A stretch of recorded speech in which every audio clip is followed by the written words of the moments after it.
안녕하세요 여러분, 하늘버스입니다.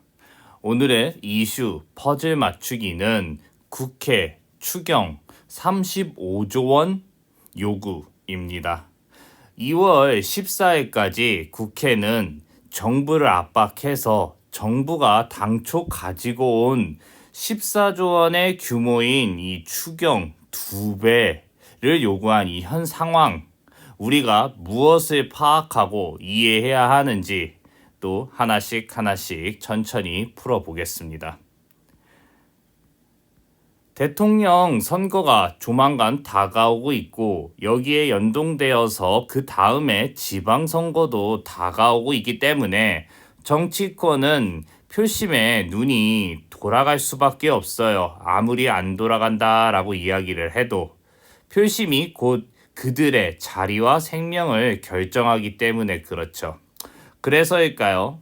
여당과 야당이 코로나 대비 추경, 정부가 준비한 14조 원을 깔끔하게 무시하고 무려 35조 원에 달하는 금액을 일단 꺼내고 요구하고 있어요.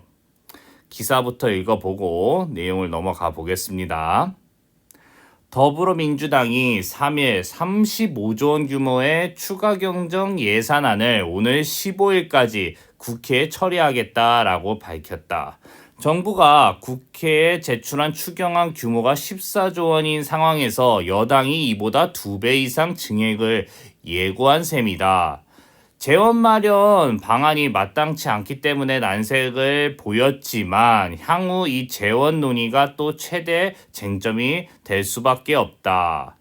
그리고 정부 지원 사각지대라 할 수 있는 특수고용 노동자나 프리랜서, 법인 택시 기사 등 200만 명의 자영업자들의 제대로 보상을 받도록 해야 한다. 딱 속셈이 여기서 보이죠. 그리고 여야가 4일부터 이제 추경 심사.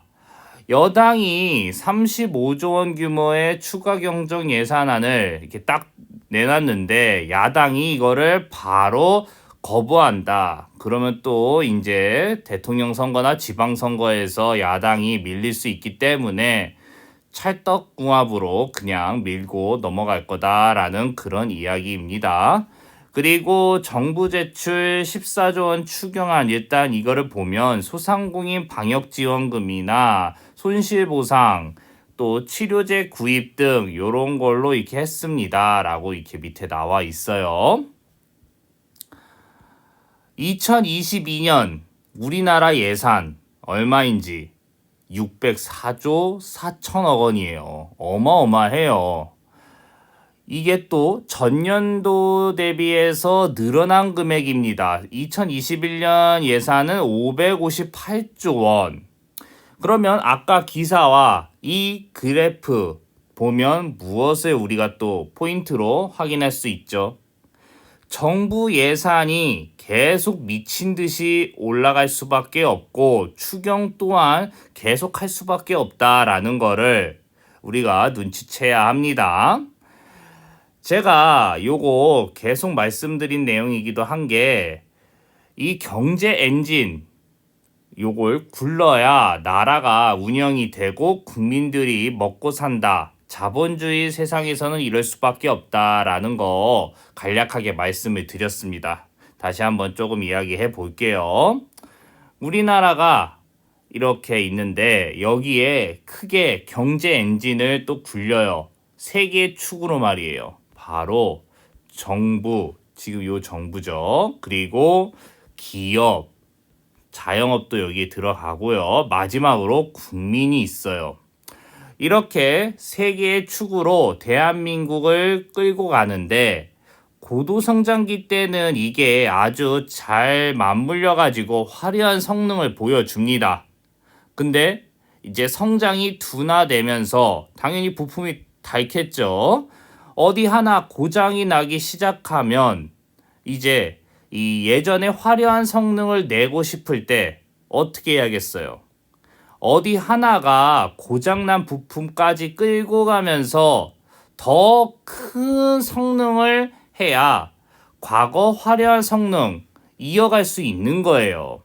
근데 세 개의 부품이 죄다 연동이 돼 있죠. 정부와 기업, 자영업, 국민이.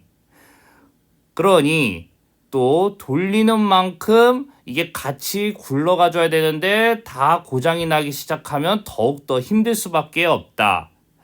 요거를 더 쉽게 설명하면 코로나19 이전에도 우리나라 경제가 성장이 둔화되고 있었어요. 근데 이를 만회하기 위해서 누가 나섰어요?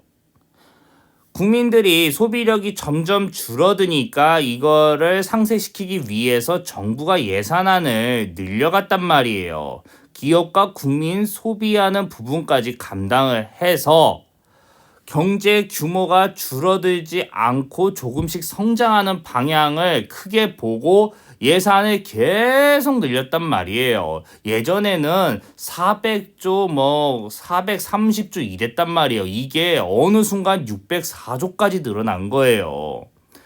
이런 상황인데 코로나19가 발생되면서 국민들의 소비가 더욱더 이제 막 하강하려고 하니까 정부가 여기에서 또 선택의 기로에 서게 된 거예요. 아, 이제 안 되겠다. 예산안을 더 늘려서 굴려가는 것보다는 이제 속도를 줄여가지고 경제의 규모를 정체시키거나 줄여야겠다라고도 정부가 생각할 수도 있는데 그랬다가는 경제 엔진이 완전히 꺼져버리면서 옆나라 일본처럼 잃어버린 20년 찾아올 수도 있어요. 그렇기 때문에 이건 안 되겠다라고 생각을 하고 또 거기에 만약에 경제 규모가 이제 이렇게 성장이 아니라 정체되거나 줄어들면 여기에 연동돼서 국가 부채를 그동안 막 빌려도 티가 안 났어요. 왜냐하면 성장할 때 국가 부채가 늘어나도 이 국가 부채 비율이 막 크게 느껴지지 않았으니까. 그런데 경제 성장이 줄거나 꺾이거나 이러면 당연히 여기에 연동된 이 대출이나 부채 같은 경우는 퍼센트가 커진단 말이에요. 그러면 이거 우리나라 경제 위기 아니야? 라는 그런 이야기와 쉽게 또 국가 부채를 사용할 수 없기 때문에 다양한 셈법을 계산해 본 결과 이거 미래를 생각하는 것보다 역시 현재 어떻게 해서든지 예산을 막 늘려가지고 경제를 조금이라도 더 성장하는데 부채를 엄청 쓰는 한이 있더라도 굴려가야겠다라고 정부가 판단을 한 거죠. 어쨌든 경제 규모가 지금 이미 어마어마하게 크게 만들고 굴릴 수밖에 없는 상황인데 여기에 오늘 이야기의 포인트인 추경을 35조 더 얹고 가겠다라는 거. 우리가 또 이 그래프를 통해서 몇 가지를 파악할 수가 있죠. 대한민국 경제 엔진이 지금 막 악화돼가지고 대규모 경제 예산을 만들고 편성한 다음에 그것도 모자라서 추경을 거기다 들이부어야만 엔진이 조금이라도 굴러갈 수 있다라는 점과 35조 원 대규모 추경이라고 느껴지는 게 사실은 과거에도 코로나로 인해서 이미 진행이 몇 번 되었다라는 점이에요. 이 말은 또 돌려서 이야기를 하면 최소 35조 원 규모가 어느 정도 들어가 줘야 경제가 굴러가고 여기에 연동돼서 코로나19로 피해를 보는 많은 분들이 조금이라도 살아갈 수 있다라는 겁니다. 근데 추경 이게 무조건 좋다라고 생각하면 계속 하겠죠. 그런데 당연히 무언가 반대급부가 있기 때문에 정부와 국회가 눈치를 보면서 예산을 잡는 거 아니겠습니까? 문제는 이 추경을 하면 반대급부가 뭐예요? 당연히 이거에 대한 재원, 마련이 점점 부담이 팍팍 늘어난다라는 점이에요. 예전에는 조금 추경을 했는데 이제는 대놓고 막 35조 원, 10조는 기본으로 하고 있으니까 추가 경정 예산이 만능이 아니니까요. 당연히 추가 경정 세입과 세출을 계산해서 남는 돈으로 막 끌고 가는 게 아니라 국가의 신용을 담보로 돈을 땡겨와서 운영을 하는 건데 이 추경 국채 시장으로 35조 원이 이제 몰려올 거란 말이에요. 그러면 이거를 누군가가 소화를 시켜줘야만 국채가 안정권이 되고 추경도 안정권이 되고 경제도 안정적으로 갈 수 있는데 시장이 지금 이게 받아들이기가 조금씩 힘들다라는 게 조금씩 티가 나기 시작해요. 이 부분도 뒤에 말씀을 드릴게요. 우리나라는 기축통화를 보유한 강대국이 아니다라는 거 다들 알고 계실 거예요. 다른 나라의 화폐 눈치를 봐가며 살아가야 하는 슬픈 나라예요. 기축통화국은 강력한 기축통화 이거를 이용해 가지고 내가 국채를 발행하고 내가 대신 국채를 매입하고 돈을 불려서 유동성 미친 듯이 공급 부작용이 있지만 다 막 굴려가면서 어떻게 해서든지 경제 끌고 가요. 근데 우리나라는 이거를 그대로 따라했다가는 나라가 아작날 수가 있습니다. 그러니 우리나라는 우리나라 룰에 맞춰서 이들이 하는 것처럼 조금씩 아주 조금씩 따라갈 수밖에 없어요. 이 얘기를 지금 왜 꺼냈냐? 추경 35조 원을 그냥 막 풀었다가는 국채 시장에서 난리가 날 수 있기 때문에 이거를 또 따르게 수습을 해야 된다라는 그 얘기를 하고 싶은 거예요. 국채를 막 미친 듯이 발행하면 어떻게 되겠어요? 채권 시장이 큰일 난단 말이에요. 우리나라 국채 값어치가 떨어지기 때문에. 그러니 미친 듯이 국채를 만약에 발행을 하면 채권 시장이 무너질 수 있으니까 정부가 여기에 개입을 미리 해놔서 시장 컨트롤에 문제가 없도록 해야 됩니다. 이거를 우리가 며칠 전에 한국은행이 움직인 거를 통해서 볼 수 있었죠. 기사 또 잠깐 읽어볼게요. 7일 금융투자협회에 따르면 이날 지표금리 국고채 3년물 금리가 전장 대비 0.043포인트가 뛴 2.237포인트를 기록했다. 2018년도 5월 22일 이후로 최고치를 기록했다라고 이제 막 이야기가 나오고 요 밑에가 중요한 부분이죠. 장기물 금리도 일제히 올랐는데 한은이 단순 매입 결과를 발표하자 단기물 금리보다 오름세가 약해졌다라는 요 부분과 미국의 고용지표 회복에 따른 정책금리 인상 가속화 가능성에 추경 예산 확대에 따른 국채 발행 증가 우려까지 겹치면서 채권 시장 전반이 약세를 보였다라는 요 부분이 또 포인트죠. 그리고 마지막 한은 관계자는 총 2조 원의 국고채 단순 매입을 진행했는데 4조 7,800억 원의 가량의 총 응찰 금액이 나와서 통상적으로 무난한 결과를 보였다. 아직 한국은행의 컨트롤이 먹히고 있다라는 이야기까지. 그럼 오늘 이야기의 핵심은 무엇입니까? 이 부분에서 나와요. 채권 시장에서 한은의 선제적인 단순 매입 조치가 시장 불안을 일부분 완화하는 데 도움이 된 것은 맞지만 2조 원이라는 규모 자체가 크지 않고 추경 증액 요구 등 향후 리스크 요인이 더 큰 상황이기 때문에 이 약세장을 되돌리기에는 역부족이었다.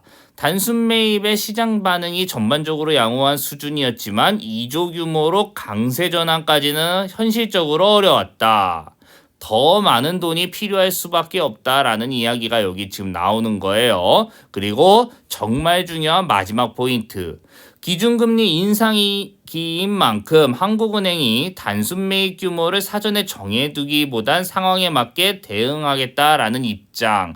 한국은행이 단순 매입이 시장 예상보다 조기에 발표된 만큼 채권금리가 폭등하는 등 시장 불안이 나타날 경우 마지막 포인트죠.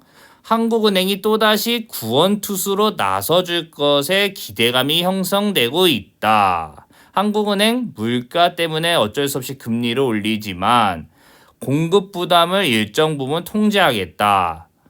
요게 무슨 뜻이겠어요? 미국 연준처럼 흉내는 한번 내보겠다라는 거죠. 그럼 오늘 이야기, 결국 모든 걸 정리하면 핵심이 무엇입니까? 국회는 표의 눈이 역시나 계속 돌아가 있고 앞으로도 그럴 상황이기 때문에 정부의 이 현재 상황 이딴 거는 그렇게 눈에 거슬리지 않고 그냥 추경 최대한으로 해서 돈을 열심히 공급하겠다라는 그쪽이고요. 그리고 정부나 이제 다른 쪽에서는 추경을 통해서 돈을 준비해야 되는 거고 우리나라 경제 엔진이 식지 않기 위해서는 추경 최대한으로 뽑아내고 대규모 예산 편성이 필수가 되어가고 있기 때문에 국회가 막 밀어붙이지 않아도 정부 차원에서 어느 정도 할 수밖에 없다라는 점과 또 이 추경이 만능이 아니다라는 점 이미 과거에도 했었고 그거를 이제 아예 당연시하는 사회까지 오고 있기 때문에 더욱더 정부 역할이 필요할 수밖에 없다. 민간과 국민들은 소비력이 줄어들고 있기 때문에 근데 이 추경이 만능이 아니기 때문에 채권 시장이 이미 요동을 치고 있고 한국은행이 몇 번이나 이제 개입을 할 수밖에 없다. 앞으로 채권이 더 위기가 오면 더욱더 개입하겠다. 미 연준처럼 흉내는 내보겠다라는 거죠. 우리나라는 기축통화 화폐를 갖고 있는 나라가 아니기 때문에 여기까지입니다. 감사합니다.